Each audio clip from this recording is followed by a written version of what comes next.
وَإِذْ قُلْنَا ادْخُلُوا هَٰذِهِ الْقَرْيَةَ فَكُلُوا مِنْهَا حَيْثُ شِئْتُمْ رَغَدًا وَادْخُلُوا الْبَابَ سُجَّدًا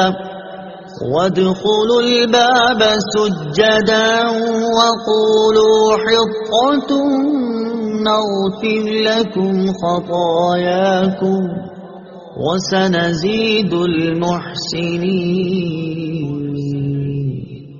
ترجمہ: اور جب ہم نے انہیں کہا کہ اس شہر میں داخل ہو جاؤ، پھر اس میں جہاں چاہو بے روک ٹوک کھاؤ، اور دروازے میں سجدہ کرتے داخل ہونا اور کہتے رہنا ہمارے گناہ معاف ہوں، ہم تمہاری خطائیں بخش دیں گے، اور ان قریب ہم نیکی کرنے والوں کو اور زیادہ عطا فرمائیں گے۔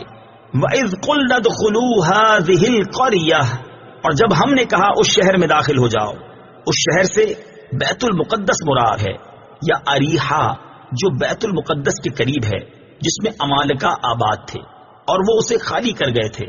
وہاں غلے میوے بکثرت تھے۔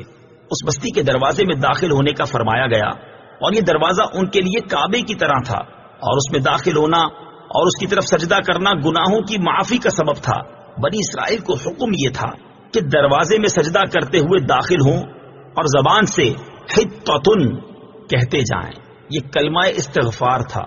انہوں نے دونوں حکموں کی مخالفت کی اور سجدہ کرتے ہوئے داخل ہونے کے بجائے سرینوں کے بل گھسٹتے ہوئے داخل ہوئے، اور توبہ و استغفار کا کلمہ پڑھنے کی بجائے مذاق کے طور پر حبۃ فی شعرہ کہنے لگے، جس کا معنی تھا بال میں دانا۔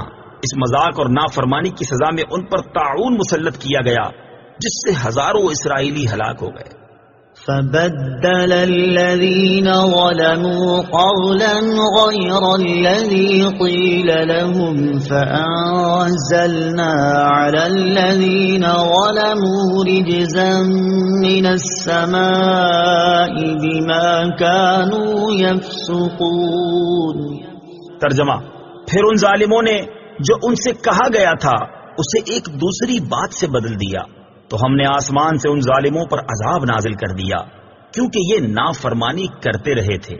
فَأَنزَلْنَا عَلَى الَّذِينَ ظَلَمُوا رِجْزًا مِّنَ السَّمَاءِ، تو ہم نے آسمان سے ان ظالموں پر عذاب نازل کر دیا۔ تفسیر صراط الجنان میں ہے، بنی اسرائیل پر طاعون کا عذاب مسلط کیا گیا، اور اس کی وجہ سے ایک ساعت میں ان کے 70,000 افراد ہلاک ہو گئے تھے۔ طاعون کے بارے میں 3 احادیث یہاں طاعون کا ذکر ہوا۔ اس مناسبت سے طاعون سے متعلق 3 احادیث سماعت فرمائیے۔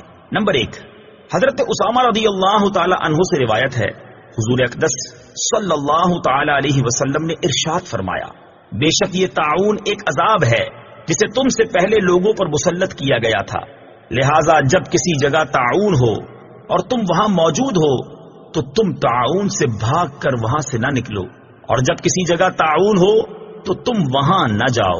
نمبر 2، ایک اور روایت میں ہے، نبی اکرم صلی اللہ تعالی علیہ وسلم نے ارشاد فرمایا، طاعون پچھلی امتوں کے عذاب کا بقیہ ہے۔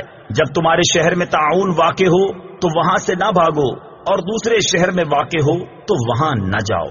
نمبر 3، بخاری شریف کی حدیث ہے، ام المومنین حضرت عائشہ صدیقہ رضی اللہ تعالی عنہا فرماتی ہے، میں نے رسول اللہ صلی اللہ تعالی علیہ وسلم سے طاعون کے بارے میں عرض کی تو انہوں نے مجھے بتایا کہ طاعون ایک عذاب ہے، اللہ تعالیٰ جس پر چاہتا ہے یہ عذاب بھیج دیتا ہے، اور اللہ تعالیٰ نے اسے اہل ایمان کے لیے رحمت بنایا ہے۔